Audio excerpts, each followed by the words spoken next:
एक शरीफ नौजवान जिसे कदम कदम पर संसार किया गया। जालिम माशरे की नाइंसाफियों, करप्ट पुलिस और दौलतमंद बदमाशों ने उसे भी एक गुंडा बनने पर मजबूर कर दिया। और जब एक शरीफ इंसान जराइम पेशा बन जाए तो वो सब गुंडों से ज्यादा खतरनाक हो जाता है। एक बदकिस्मत नौजवान जिसे जुर्म की दलदल ने एक आतिशफशां बना दिया। बदले की आग में जलते एक शरीफ नौजवान की कहानी।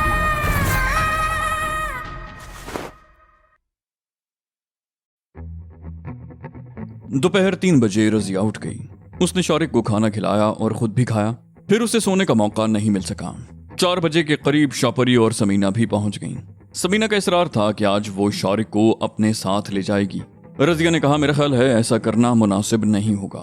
यहाँ मैं उसकी देखभाल कर रही हूँ, दवाएं भी मिल रही हैं, जबकि घर ले जाने के बाद इस किस्म के कुछ मसाइल पैदा हो सकते हैं। समीना बोली, डॉक्टर अहमद इसका इलाज जारी रखेगा। वो इसे देखने के लिए रोजाना 2 या 3 बार आ सकता है। इसके अलावा वो एक लम्हे को खामोश हुई, फिर धीमे से बोली, इसके अलावा शारिक के लिए यहाँ खतरात बढ़ रहे हैं। कल तुम्हारे डैडी आए थे, बकौल तुम्हारे तो वो इस राज को फाश नहीं होने देंगे, लेकिन जहाँ किसी वक्त कोई और भी आ सकता है। इस तरह ये राज राज नहीं रहेगा, तुम्हारे लिए एक मसला बन जाएगा। इस वक्त खौफ की एक तलवार जो तुम्हारी गर्दन पर लटकी हुई है, शारिक को यहाँ से ले जाने से कम से कम वो खतरा तो दूर हो जाएगा।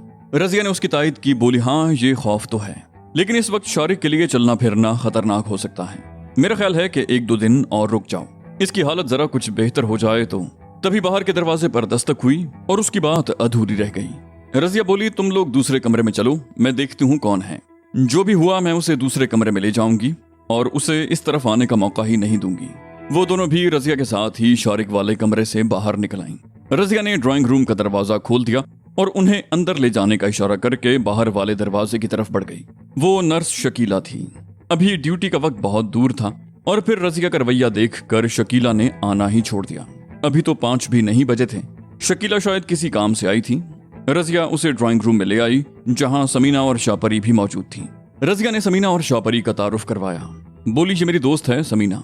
शकीला इस नाम पर चौंक गई। बोली, ये वही समीना तो नहीं जिसका तुम अक्सर तस्करा किया करती थी, यानी तुम्हारे बचपन की दोस्त और शारिक की साथी। रजिया ने उसे घूरा। बोली, तुम्हारा दिमाग तो नहीं चल गया?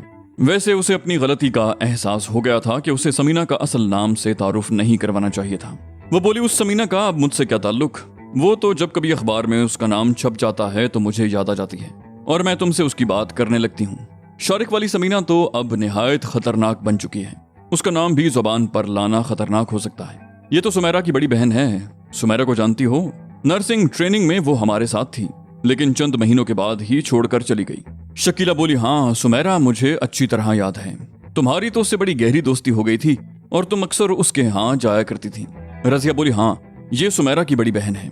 अभी सुमेरा ही की बातें हो रही थी। उसकी शादी हो चुकी है और वो मस्कत चली गई है। ये समीना कभी कभार आ जाती है, आज तो काफी अरसे बाद आई है। शकीला शाहपरी की तरफ देखते हुए बोली, इनका नाम तुमने क्या बताया था? शाहपरी? बड़ा अजीब सा नाम है। रजिया ने उसे घूरा। बोली, अजीब सा क्यों है? इसमें बामुसम्मा है, परियों की शहजादी लगती है ये। शकीला मुस्कुराई, हाँ है तो परियों की शहजादी। वो देर तक बातें करते रहे। फिर शकीला ने बताया कि उसकी वालिदा की तबीयत ठीक नहीं है। उसका भाई गांव से उसे लेने के लिए आया है और वो 1 हफ्ते की छुट्टी पर जा रही है और रजिया से मिलने आई थी। बातों के दौरान शकीला बार बार समीना की तरफ देख रही थी और ये बात समीना ने भी नोट कर ली। शकीला के जाने के बाद वो रजिया को घूरने लगी। बोली, मेरा नाम बताने की क्या जरूरत थी? मेरा ख्याल है उसे मेरे बारे में कोई शुबा हो गया है। वो बार बार मुश्तबा नजरों से मेरी तरफ देख रही थी। तुमने सुमेरा की बहन के बारे में जो मनगढ़ंत कहानी सुनाई थी, मुझे यकीन है कि शकीला को उस कहानी पर यकीन नहीं आया। रजिया बोली, मुझे भी इस गलती का एहसास हो गया था कि मुझे तुम्हारा नाम नहीं बताना चाहिए था, लेकिन बहरहाल शकीला ऐसी लड़की नहीं है कि इधर उधर बातें करती फिरे। वैसे भी आज तो वो गाँव जा रही है, 1 हफ्ते की छुट्टी ली है उसने। उस वक्त तक शारिक यहाँ से जा चुका होगा। समीना ने उसे घूरा।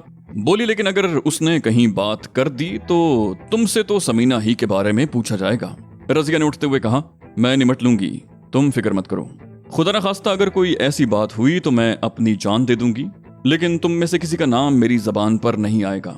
आओ शारिक के पास चलकर बैठते हैं। वो उठकर दोबारा शारिक के कमरे में आ गईं। शारिक खामोश लेटा हुआ था। उन्हें देखकर वो उठने की कोशिश करने लगा। रजिया ने आगे बढ़कर कहा, क्या बात है, लेटे रहो आराम से।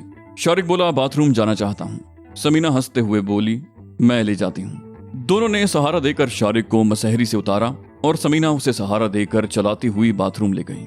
समीना और शापरी 6:30 बजे तक वहां रही थी। हस्बे मामूल पड़ोसी रफीक दरवाजे के सामने खड़ा था। समीना वगैरह उसकी तरफ तवज्जो दिए बगैर आगे बढ़ गईं। रजिया अपने वक्त पर ड्यूटी पर चली गई और शारिक बंद कमरे में अकेला रह गया। 5-6 दिन इसी तरह गुजरे थे और शारिक बेजारी की हद तक बोरियत महसूस करने लगा था। चलने फिरने से तो वो फिलहाल माजूर हो ही चुका था, लेकिन वो ताजा हवा को भी तरस गया था। रजिया घर में होती तो कमरे का दरवाजा तो खोल दिया जाता, मगर पर्दा पड़ा रहता। पिछली दीवार की खिड़की नहीं खोली जा सकती थी। कई रोज से उसने आसमान नहीं देखा था। उसे लगता था जैसे जिंदगी बस चंद फुट के इसी कमरे तक महदूद होकर रह गई हो। वो उस कमरे से न तो बाहर निकल सकता था और न ही ऊंची आवाज में बोल सकता था, क्योंकि अंदेशा था कि पड़ोसन उसकी आवाज न सुन ले। वो यहाँ पड़े पड़े वाकई उकता गया था। सुबह रजिया ड्यूटी से वापस आई तो नाश्ता करने और दूसरे कामों से फारिग होने के बाद हस्बे मामूल दरी पर सो गई। शारिक मसहरी पर लेटा सामने वाली दीवार को घूरता रहा। बाहर से बच्चों के शोर की आवाजें सुनाई दे रही थीं। वो लोग क्वार्टर के सामने शायद क्रिकेट खेल रहे थे और गालिबन उनके खेल में बड़ी उम्र के 2-3 आदमी भी शरीक थे, क्योंकि कभी कभी उनकी आवाजें भी सुनाई दे जाती। कमरे का दरवाजा खुला हुआ था, अलबत्ता सामने पर्दा पड़ा हुआ था जो हवा से हिल रहा था। कभी पर्दा जरा सा हट जाता तो सहन में चमकती हुई धूप नजर आ जाती। दफतन शारिक चौंक गया। ऐसी आवाज सुनाई दी जैसे गेंद सहन में गिरी हो। गेंद 2-3 टिप्पे खाने के बाद कहीं रुक गई। उसके फौरन ही बाद दरवाजे पर दस्तक की आवाज सुनाई दी। शारिक को समझने में देर न लगी कि गेंद लेने के लिए किसी बच्चे ने दरवाजा खटखटाया था और अगर दरवाजा न खोला गया तो वो दीवार फलांग कर अंदर आ जाएगा। शारिक मसहरी पर एक तरफ झुककर रजिया को जगाने की कोशिश करने लगा, लेकिन वो गहरी नींद में थी। शारिक की सरगोशियां उसकी नींद पर असरअंदाज नहीं हो सकी। धप की आवाज सुनकर शारिक एक बार फिर चौंक गया। उस बच्चे से दरवाजा खुलने का इंतजार नहीं हो सका था और वो दीवार पर चढ़कर अंदर कूद गया था। शारिक को सहन में दबे कदमों की आवाज सुनाई दे रही थी। उसी वक्त हवा से पर्दा हिलकर जरा सा एक तरफ हटा और उसके साथ ही शारिक का दिल उछलकर हलक में आ गया। वो बच्चा नहीं, कोई आदमी था जो सहन में पड़ी हुई गेंद उठा रहा था। शारिक ने अपनी टांग नीचे लटकाकर रजिया के कंधे को हिलाया। रजिया ने कसमसा कर आंखें खोल दी। बोली, क्या है भाई, सोने दो। शारिक ने सरगोशी की, बाहर सहन में कोई है। रजिया आंखें मलते हुए बोली, तुम्हें वहम हो गया है, दरवाजा अंदर से बंद है, सहन में कौन हो सकता है। शारिक बोला, बाहर बच्चे क्रिकेट खेल रहे हैं, उनकी गेंद अंदर आ गई थी और कोई आदमी अंदर कूद कर आया है। उसकी नजरें दरवाजे की तरफ थीं। उसी वक्त हवा से पर्दा एक बार फिर जरा सा हटा। शारिक ने उस आदमी को देख लिया जो दबे कदमों दरवाजे की तरफ बढ़ रहा था। शारिक ने एक बार फिर सरगोशी की, रजिया उठ कर देखो, सहन में कोई आदमी है। रजिया आंखें मलती हुई उठ गई और ठीक उसी लम्हे दरवाजे का पर्दा हटा और एक आदमी अंदर आ गया। शारिक ने बड़ी फुर्ती से तकिए के नीचे से पिस्तौल निकालकर उस शख्स को जद में ले लिया, लेकिन रजिया उस शख्स को देखकर कांप उठी। वो हकला कर रह गई। तुम? रफीक मानी खेज अंदाज में मुस्कुराते हुए बोला, मुझे कई रोज से शुबा था कि यहाँ दाल में कुछ काला है। अब पता चल गया कि चंद रोज से तुम्हारी सरगर्मियां इतनी पुरस्कार क्यों हो गई थीं। और ये बात भी समझ में आ गई है कि पूरे अस्पताल का मुहासरा कर लेने के बावजूद पुलिस सर्जिकल वार्ड से फरार होने वाले खतरनाक मुजरिम शारिक का सुराग क्यों न लगा सकी। शारिक ने पिस्तौल को हरकत देते हुए कहा, ये राज जानने के बाद क्या तुम यहाँ से जिंदा वापस जा सकोगे मिस्टर? फिर उसने रजिया से पूछा, ये कौन है? रजिया बोली, हमारा पड़ोसी रफीक। उसका चेहरा धुआं हो रहा था। रफीक एक कदम आगे बढ़ा, बोला, मिस्टर शारिक, तुम्हारी धमकी इसलिए बेकार है कि तुम गोली चला नहीं सकते। बिलफर्ज तुमने मुझे मार भी दिया तो खुद यहाँ से जिंदा नहीं जा सकोगे। गोली की आवाज दूर तक सुनाई देगी और लोग ये जानने के लिए इधर जरूर आएंगे कि यहाँ गोली क्यों चली। इसलिए तुम्हारी ये धमकी मुझ पर कोई असर नहीं कर सकती। अलबत्ता एक और रास्ता है तुम्हारे बच जाने का। शारिक ने उसे घूरा, बोला, क्या चाहते हो? रफीक रजिया की तरफ देखते हुए बोला, तुमसे नहीं, मैं इससे मामला तय करूंगा। क्यों बिल्लो जी? उसने आगे बढ़कर रजिया का गाल नोच लिया। रजिया के मुंह से हल्की सी सिसकारी निकली। उसका खून खौल कर रह गया। खून तो शारिक का भी खौल गया था, लेकिन वो कुछ नहीं कर सकता था। वो बेबस होकर रह गया। रफीक ने ठीक ही कहा था कि उसे तो गोली मारकर हलाक किया जा सकता था, लेकिन उसके बाद शारिक खुद नहीं बच सकेगा। रफीक बोला, मैं बाहर बच्चों के साथ क्रिकेट खेल रहा हूँ, गेंद अंदर आ गई थी जो मैं लेने आया था। अगर मुझे वापस जाने में देर हो गई तो बच्चे भी शक करेंगे। मैं 1 घंटे बाद वापस आऊंगा और तुमसे बात करूंगा। रफीक रजिया की तरफ देखते हुए दरवाजे की तरफ बढ़ गया। बाहर निकलने से पहले वो मुड़ा और बारी बारी उन दोनों की तरफ देखते हुए बोला, परेशान होने की जरूरत नहीं है, मैं फिलहाल किसी को कुछ नहीं बताऊंगा। 1 घंटे बाद वापस आऊंगा और अगर उस वक्त मुज़ाकरात नाकाम हुए तो। वो जुमला अधूरा छोड़कर कमरे से निकल गया। वो वापस भी दीवार फांद कर गया था। शारिक ने अपने आप को जिंदगी में कभी इतना बेबस महसूस नहीं किया था। वो रजिया की तरफ देख रहा था। रजिया कुछ देर अपनी जगह पर खड़ी रही, फिर दौड़कर शारिक से लिपट गई। उसने अपना सर शारिक के सीने पर रख दिया। रजिया बोली, वो कुछ नहीं कर सकता, मैं उसे जिंदा नहीं छोड़ूंगी। शारिक मुस्कुराती हुई नजरों से उसकी तरफ देखने लगा।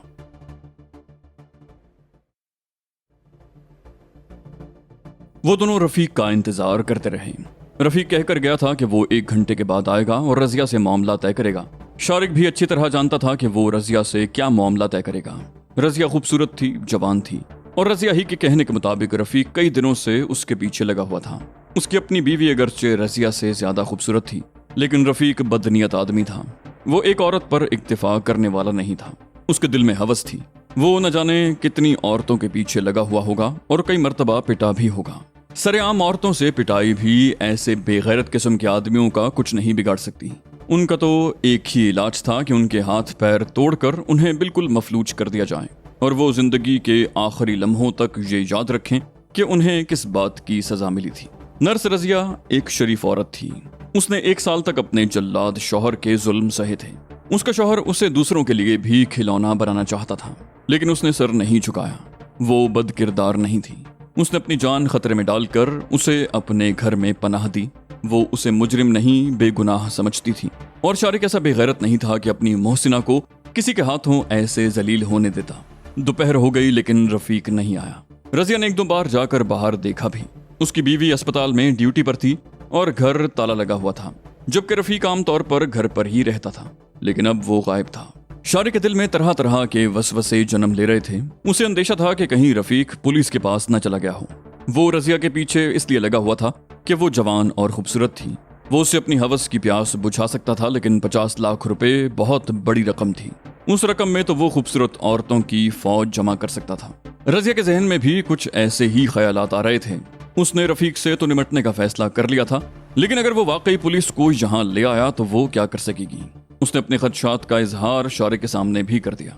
शारिक बोला, मैं भी कुछ ऐसा ही सोच रहा हूँ, तुम फिक्र मत करो, मेरे पिस्तौल में 6 गोलियां हैं। उसने तकिए के नीचे से पिस्तौल निकाल लिया। कम से कम 6 आदमियों को मारकर ही किसी को आगे बढ़ने का मौका दूंगा। रजिया ने कहा, 1 रिवॉल्वर मेरे पास भी है और वो भी भरा हुआ है। शारिक ने हैरत से कहा, तुम्हारे पास रिवॉल्वर? रजिया बोली, हाँ, मेरे शौहर के इंतकाल के बाद ये रिवॉल्वर उसके सामान से निकला था, जो मैंने अब तक संभाल कर रखा हुआ है। शारिक बोला, मेरा ख्याल है वो उसका सरकारी रिवॉल्वर होगा। रजिया बोली, जब वो डाकुओं से मुकाबले में हलाक हुआ था तो सरकारी रिवॉल्वर उसके पास मौजूद था, जो पुलिस ने जमा कर लिया था। ये रिवॉल्वर तो उसके संदूक में रखा हुआ था।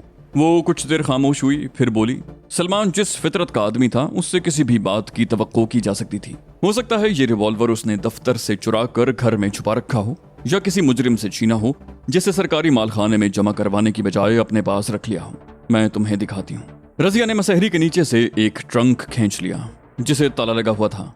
उसने ड्रेसिंग टेबल पर रखी हुई चाबियों का गुच्छा उठाकर एक चाबी मुंतखब की और ताला खोलकर संदूक का ढकना उठा दिया। वो रिवॉल्वर कपड़ों के नीचे छुपा हुआ था। रजिया ने नाल की तरफ से बड़ी एहतियात से रिवॉल्वर उठाया और शारिक के हाथ में थमा दिया। वो स्मिथ एंड वेसन का छोटी नाल वाला रिवॉल्वर था। उसकी चमक दमक से अंदाजा होता था कि बहुत कम इस्तेमाल हुआ था। शारिक उसे उलट पलट कर देखता रहा। यह सरकारी रिवॉल्वर नहीं था। अगर सरकारी रिवॉल्वर होता तो उस पर नंबर लिखा होता। उसे समझने में देर न लगी कि सलमान ने यह रिवॉल्वर किसी मुजरिम से छीना होगा। उसने रिवॉल्वर का सेफ्टी कैच हटाकर रिवॉल्वर को खोल दिया। उसके चैम्बर में 6 की 6 गोलियां भरी हुई थीं। उसने चैम्बर बंद कर दिया। शारिक बोला, बहुत अच्छा रिवॉल्वर है, इसे अब ट्रंक में बंद करने की बजाय किसी ऐसी जगह पर रखो जहां से तुम आसानी से उठा सको। रजिया ने कहा, तो फिर इसे अपने पास ही रख लो। शारिक ने वो रिवॉल्वर भी अपने तकिए के नीचे रख लिया। फिर उसकी तरफ देखकर मुस्कुराते हुए बोला, तुम शायद भूल गई हो कि हमने अभी तक दोपहर का खाना नहीं खाया। रजिया बोली, उस खबीस की वजह से मैं वाकई खाना भी भूल गई। शारिक बोला, खाना खाने को तो अब दिल भी नहीं जा रहा, अलबत्ता चाय बना लो, और हाँ, उस खबीस की वजह से ज्यादा टेंशन मत लो, जो होगा देखा जाएगा। रजिया उठकर मुस्कुराती हुई कमरे से निकल गई। तकरीबन 20 मिनट के बाद वो चाय बनाकर ले आई। शारिक मसहरी की पुश्त से टेक लगाकर बैठ गया। रजिया ने एक कप उसके हाथ में दे दिया और दूसरा खुद लेकर कुर्सी पर बैठ गई। रजिया ने चाय का घूंट भरते हुए कहा, हैरत है, ये कमबख्त कहाँ गायब हो गया।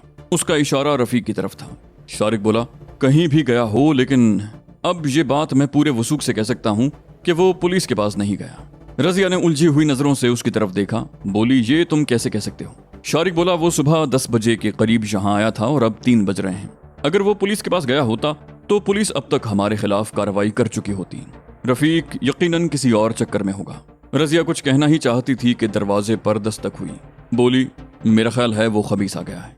रजिया उठकर खड़ी हो गई। उसके दिल की धड़कन एकदम तेज हो गई थी। बोली, मैं उसे दूसरे कमरे में ले जाऊंगी। अगर उसने कोई हरामजदगी की तो मैं उसका गला घोंट दूंगी। शारिक बोला, हरामजदगी के अलावा वो यहाँ क्या करने आएगा? रजिया बाहर चली गई। उसने दरवाजा खुला छोड़ दिया था। तकरीबन 2 मिनट के बाद सहन में निस्वानी आवाजें सुनाई दी। शारिक के मुंह से गहरा सांस निकला। वो समीना और शाहपरी थी। वो अंदर आई। रजिया ने उनके लिए भी चाय बना ली। चाय पीने के दौरान शारिक ने उन दोनों को भी बता दिया कि उसका राज फाश हो चुका है। समीना चौंक गई। बोली, फिर तो तुम्हारा यहाँ रहना खतरनाक है।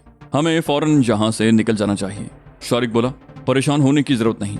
जिस शख्स को इस राज का पता चला है वो अपने आप को रजिया का आशिक कहता है और ये राज छुपाने के लिए रजिया से मामला तय करना चाहता है। समीना ने रजिया की तरफ देखते हुए कहा, ओह समझी, ये तुम्हारा पड़ोसी रफीक तो नहीं है जिसके बारे में तुम पहले बता चुकी हो? रजिया बोली, हाँ वही है। समीना मुस्कुराते हुए बोली, तुम फिक्र मत करो, आने दो उसे, हम दोनों यहाँ मौजूद हैं। उसके होश न उड़ा दिए तो नाम बदल देना। उसके बाद वो लोग रफीक ही के बारे में बातें करते रहे। तकरीबन 4 बजे के लगभग रफीक आ गया। रजिया ने उसे दूसरे कमरे में बिठाया था। उसके चंद सेकंड बाद ही समीना भी उसी कमरे में आ गई। रफीक समीना को देखकर चौंक सा गया। समीना के होंठों पर बड़ी दिलफरेब मुस्कुराहट थी। वो रफीक के सामने वाली कुर्सी पर इस तरह आगे को झुक कर बैठ गई कि रफीक के वाकई होश उड़ गए। समीना बातें करते करते उठकर रफीक वाले सोफे पर आ गई और जानबूझकर इस तरह बैठी कि उसका जिस्म रफीक के जिस्म को छू रहा था। रफीक अपने आप में सनसनी किसी कैफियत महसूस करने लगा। समीना ने आंख से रजिया को इशारा किया। वो बहाना बनाकर वहां से उठ गई। समीना सरक कर रफीक के साथ लग गई और अपना एक हाथ पीछे से निकालकर रफीक के कंधे पर रख दिया। रफीक की हालत अजीब हो रही थी। समीना ने मुस्कुराते हुए उसकी तरफ देखा। बोली, मैं कैसी लग रही हूँ रफीक साहब? रफीक हकलाया, बहुत अच्छी। समीना बोली, मेरे चेहरे को गौर से देख कर बताइए, पहले कभी देखा है मुझे? रफीक बोला, कुछ जाना पहचाना लगता है। समीना आगे झुकी।